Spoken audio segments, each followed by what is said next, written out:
Hi. Hello, everyone. Thank you for being here today. Oh, that's right. Can't see anything. I'm Idurre Alonso. I'm the curator of Latin American collections at the Getty Research Institute and the curator of the Alfredo Boulton exhibition right now on view. I hope that you've seen the show. But today we're going to see a great movie by Margot Benacerraf, Araya.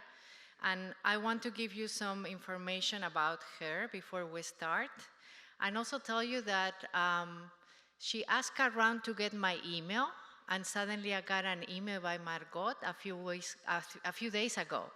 And she's 97 years old. She lives in Caracas. And this is what she told me. No sabe lo feliz de saber que Araya pasará en el Getty. You don't know how happy I am to know that Araya will be shown at the Getty.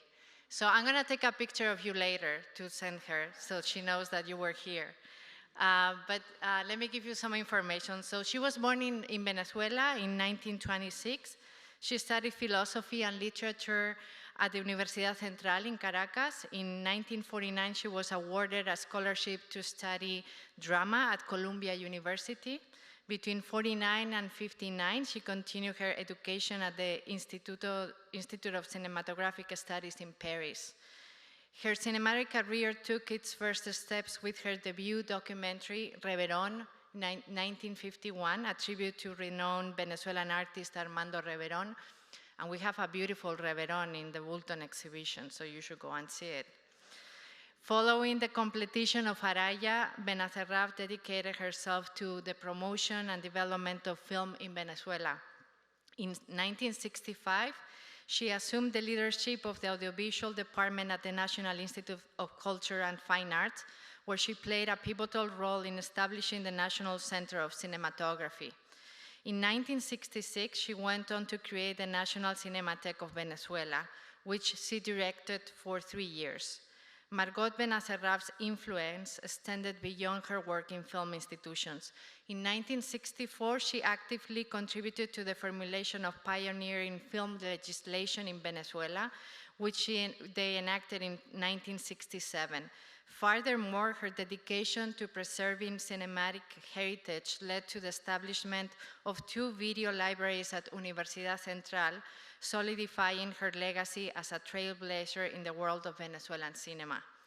Araya was presented at the 1959 Cannes Film Festival with great success and obtained 2 important awards, the International Critics Award, ex aequo with Hiroshima Mon Amour by Alain Resnais, and the Higher Technical Commission Award of French Cinema for the photographic style of the images. Just to share with you some of the things that the press of the time said about her, Director Margot Benacerraf marks a turning point. Venezuelan films made by talented woman director. Dynamic woman opens new paths for the development of movies in South America. New prestige for Venezuela thanks to the only woman filmmaker. According to the film director Luis Buñuel, since Que Viva Mexico by Sergei Eisenstein, we had never seen images of such beauty as the ones in Araya. So now I'll let you enjoy the film, and afterwards we're going to have a conversation about it.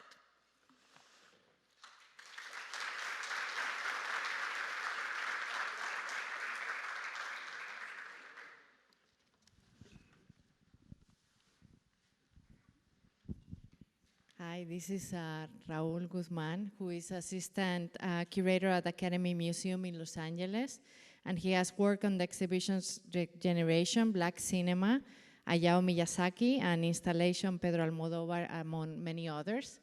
And now we're going to have a conversation about the film with him. I prepared some questions, but I'm sure that you know, other themes and topics will come up. Yes.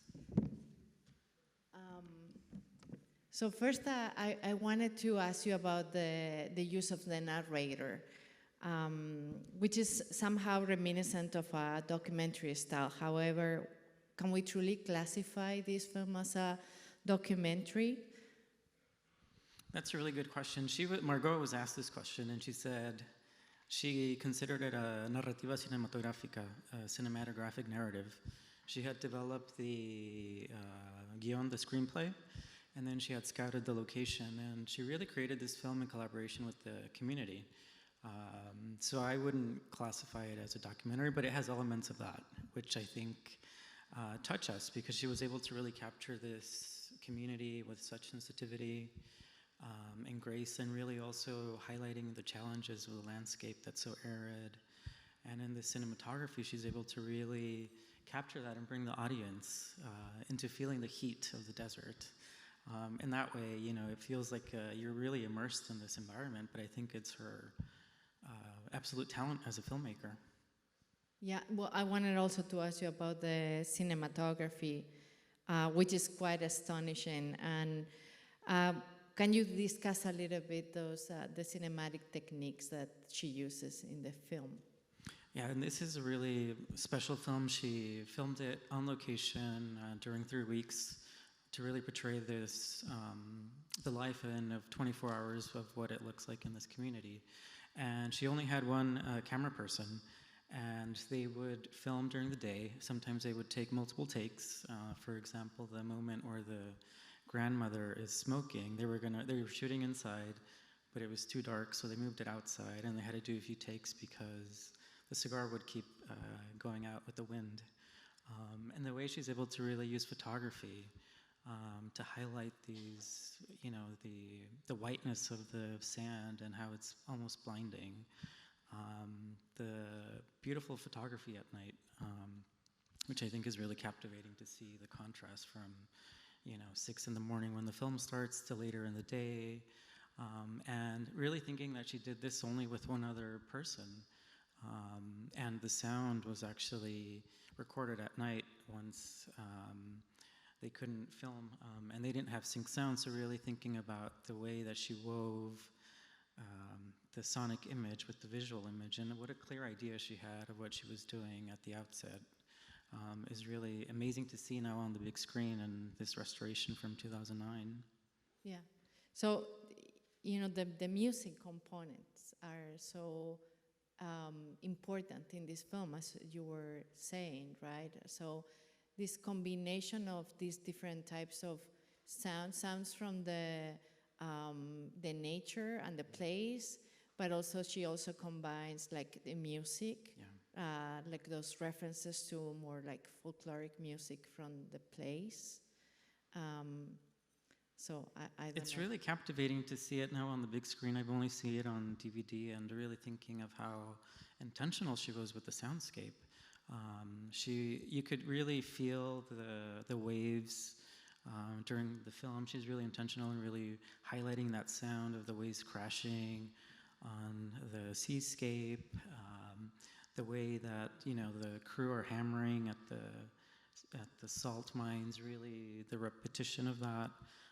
It's also intentional in how she weaves these moments, and then when you enter these interior spaces, she uses the folkloric music of the local community that she recorded with, and hearing, for example, at the end, the beautiful call of the man along that dark landscape really is evocative of the beauty of that space, and how she was able to really capture what it looks and feels like and sounds like. And there is a huge contrast if you think about what is the sound of industrialization when all the machines arrive, right? And it's so oppressive, and you really see how it's really disturbing the nature, and then you also start thinking about what that's going to mean then for the future once these, you know, the rest of the machines come in, and how that way of life is going to really transform. Yeah, and speaking of this idea of working with a community, you know, there's been talks about the influence of the Italian neo-realism in this film, and specifically the parallels between this film and Visconti's The Earth Trembles.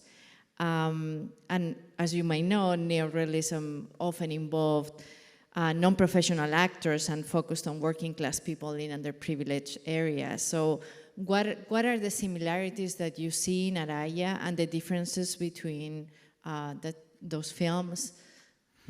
That's a really good question, because you really do see the focus on this working class community and really how that's going to be transformed. with the machines coming in and the mine would, 6 months after the film was shot, it would be completely mechanized. So you see that this community is on the verge of really a transformative moment. For centuries, this has been the way of life. And with Italian neorealism, it was really about capturing the reality of the post-war period of how people are going to move forward with so many challenges that they were facing.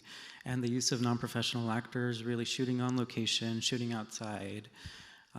At this moment in time, the equipment that the filmmakers were having in the 60s was lighter, so they could go outside and record, usually not with sync sound, but really taking advantage of these techniques that were available to them to really go out, like she did, into this really isolated community, bringing her equipment and really wanting to immerse herself in capturing what this community lived through.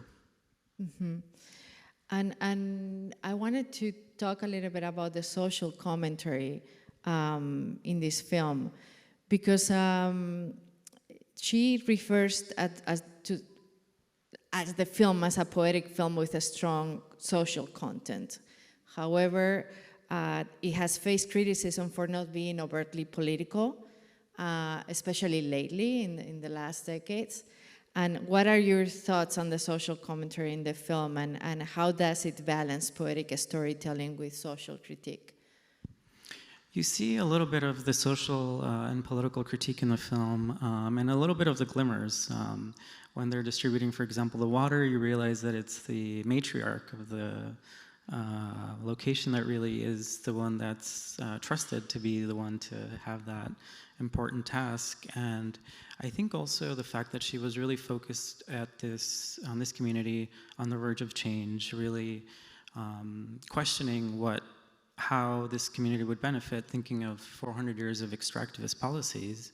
This community hasn't really been able to see any of the benefits of what is an important industrial component for them, which is the salt mines. And seeing that she was focused on this moment of really capturing that, and then seeing how that was going to evolve.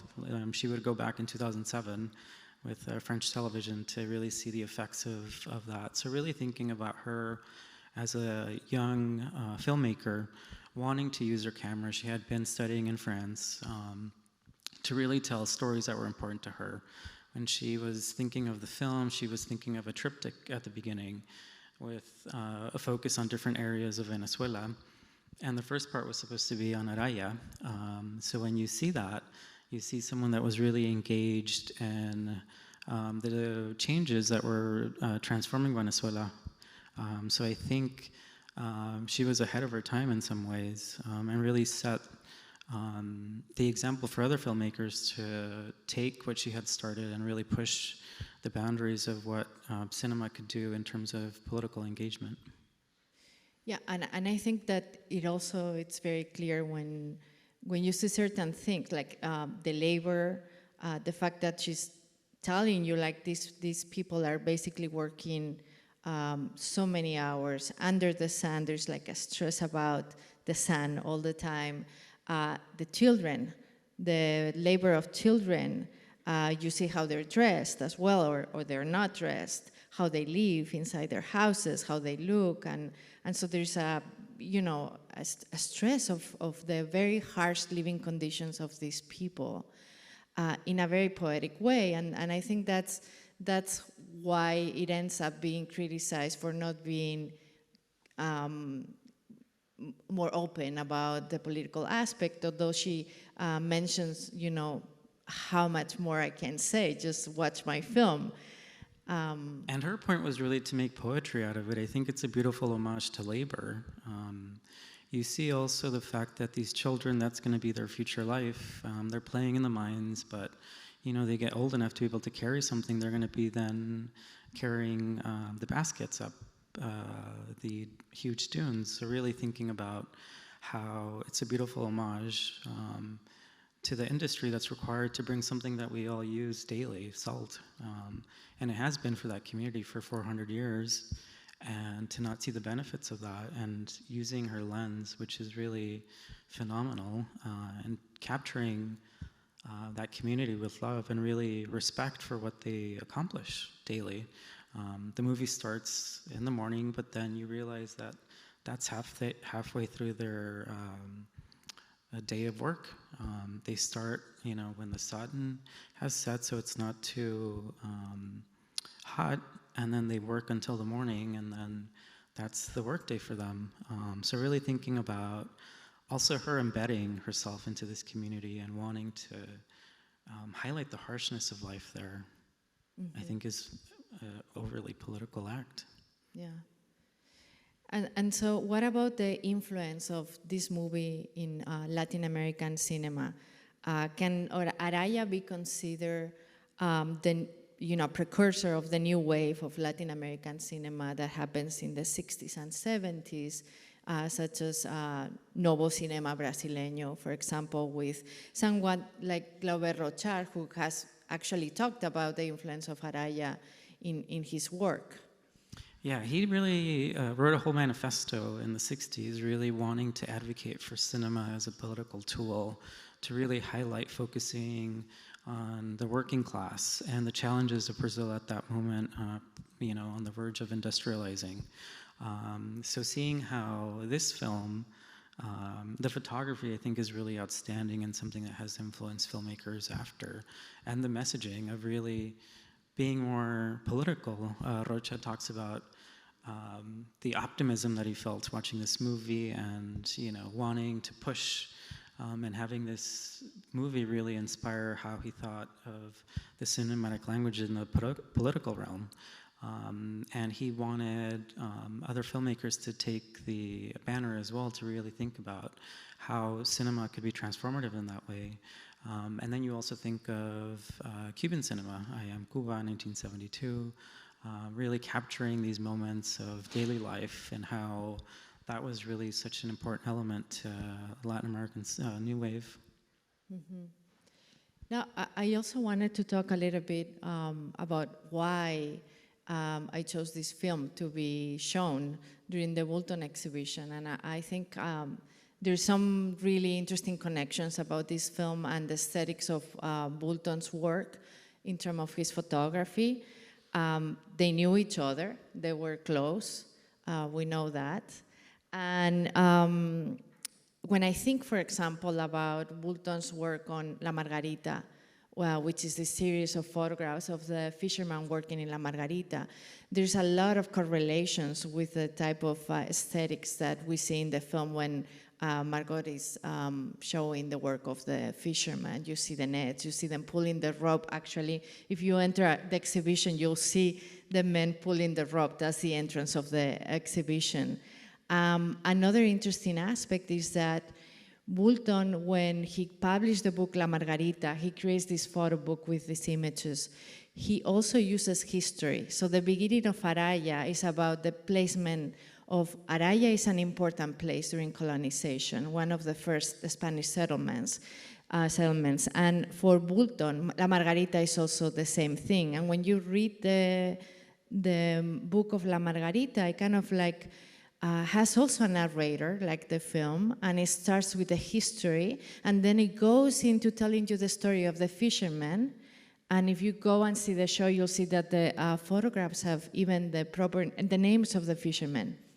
So it's almost also like a cinematic story, but aesthetically speaking, there's a lot of connections. Also, if I'm thinking about the light, the whiteness of those images. And even the body, the way they capture the male body, both in the photographs you selected and when they're working, it's really evocative, and you see the similarities and maybe influences they had with each other, which I think was a highlight seeing the exhibition a few days ago.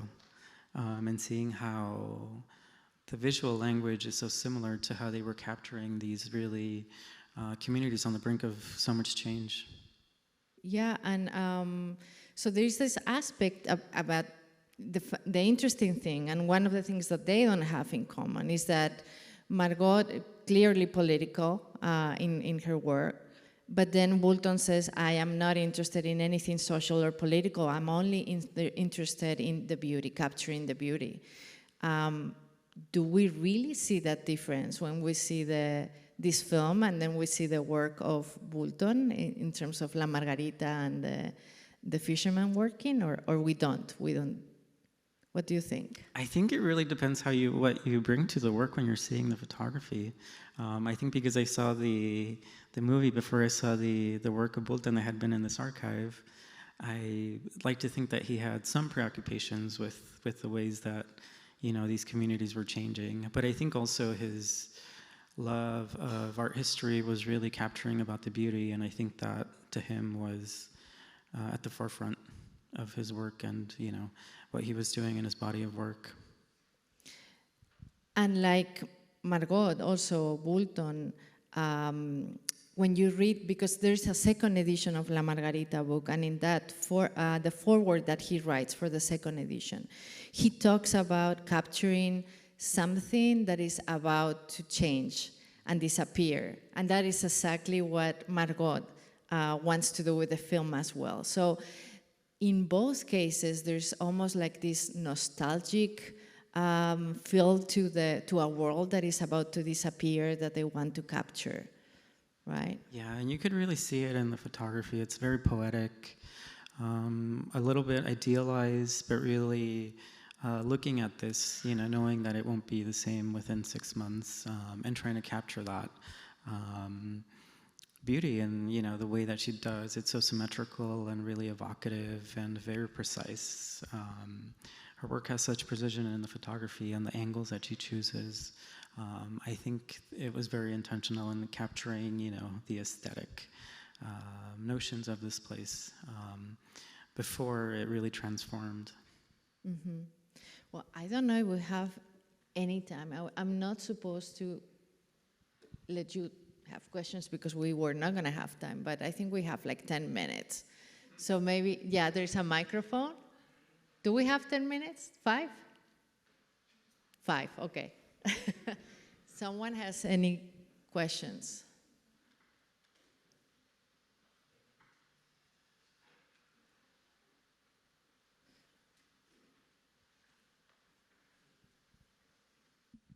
I was interested that there was no speech involved. Do they not talk to each other? You mean in the film that they don't talk to each other? Yes, in the film. Well, I mean, they talk to each other because you see them talk. There's moments where you can see them talk, but then there is moments where you imagine what they say to each other. I think it's very clear when the lovers, right? The lovers and also the women, when they're selling the fish. The fish, when they're selling the fish. There's a moment of that. But I think with Margot, it was very intentional how she was using sound and really focusing it, in particular moments where you can see these people interacting with each other. And sometimes you don't really need that. When you see the mother looking at her child, and at the end of the day, you could really see how the love that she has without really, you know, using dialogue as much. And I think it was really also highlighting the narration that she had written.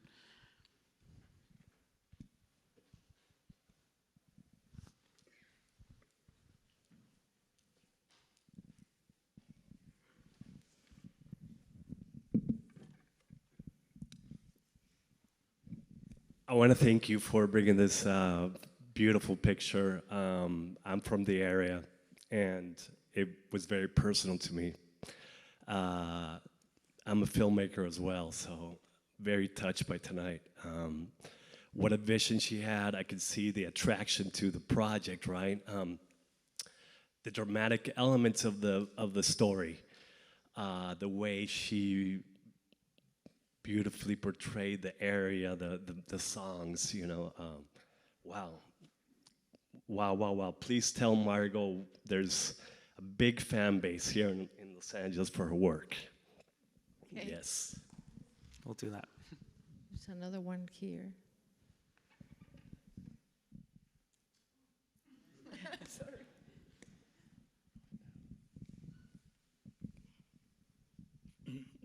Don't you see any relation to the men of Aran? Yes, there's been a lot of talks about that. Yeah, there's a clear relationship, yes. Yes. Well, better to say what is the men of Yes. Idurre. No, go ahead. The Men of Aran, the movie by, what's What's her name? It's a fictional documentary. yes, it's a fictional documentary, yes. 39, 30 what? Yes, yes, in the 30s, yes. Yeah. Uh-huh. Yeah, there's a, yes. The original comment is there's no relationship between this film and the Men of Aran, the movie, which is also like a documentary type fiction. Yes, there is a relationship, yes.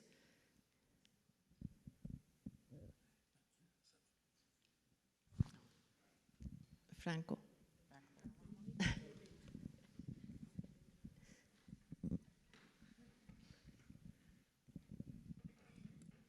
I'm interested to know what prompted the curatorship of the exhibit, or how this came to be at the Getty so far from Venezuela.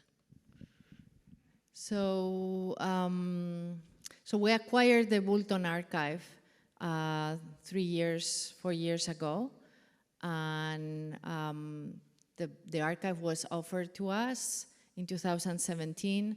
I went to see the archive. I knew who Boulton was, but it became really clear to me when I saw the archive in Caracas that this was quite important. So we acquired the archive, and I have been working in that archive for how many years now? Like 40 years. And so that's how the exhibition happened. Like in that archive, we have all the photographic production by Alfredo Boulton. So there's thousands of his images in that archive, plus everything else, right? Like 100 boxes of documents. And so the exhibition shows that, not only the photographs, but also the rest of his work. I think we don't have much time, but there's a reception, and you can come and ask us questions if you want during the reception. Thank you so much for coming. Thank you so much.